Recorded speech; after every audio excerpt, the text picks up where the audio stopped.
मुझे यकीन है कि आपने खबर सुनी होगी। इस साल सर्दी कोई मजाक नहीं है, लेकिन आपको चिंता करने की जरूरत नहीं है। बस कुछ आसान टिप्स आपको आरामदायक रख सकते हैं। चलिए शुरू करते हैं। एक मोटे स्वेटर के बजाय लेयर्स में पहने।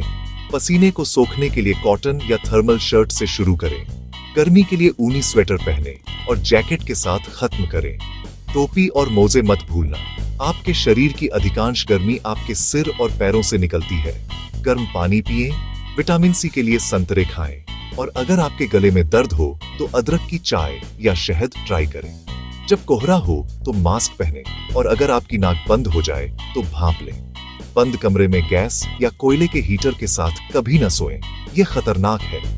रूखी त्वचा के लिए मॉइस्चराइजर का उपयोग करें और बच्चों और बड़ों का अतिरिक्त ख्याल रखें। और अगर आपको बुखार या सांस लेने में तकलीफ है तो तुरंत डॉक्टर को दिखाएं। गर्म रहें, स्वस्थ रहें और अधिक टिप्स के लिए सब्सक्राइब करना न भूलें।